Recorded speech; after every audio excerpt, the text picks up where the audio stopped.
மதுரை மீனாட்சி பார்வதி தமிழ்நாடு நீதிமன்ற court Chennai Madras to Kanyakumari வரைக்கும் இப்போ ஒரு கலக்கு கலக்கி விட்டா ஒரு ஆட்டுவார் முக்கால் சத்தியம் நீதிமன்றம் நான் எங்க உட்கார்ந்துருக்கேன் தேடி வா.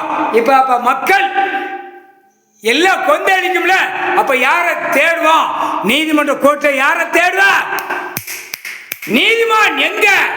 நீதிமான் எங்க நீதியை தவறி நடந்து ஆட்சி நடத்தக்கூடாது. நீதிமன்ற கோர்ட்ல நடத்தக்கூடாது. நீதி நியாயம் தர்மம் மூணு கொடுக்கல. உலக நாடு அழிச்சிட்டான், டெல்லி டு தமிழ்நாடு அழிச்சிட்டான். இலங்கை சுழந்து ஊடாளப்பட்ட மாநிலத்தில் அழிச்சு நாசம் பண்ணி வச்சிருக்கான். கன்னியாகுமரியில் உட்கார்ந்துருக்காரு. இப்ப கன்னியாகுமரியில இருந்து சென்னை மெட்ராஸ் வரைக்கும் ஆட்டி எடுப்பார். மக்களை அடி கடிக்க விடுவார் அரசியல்வாதிய. முக்கால் சத்தியம் புரிஞ்சுக்கோ.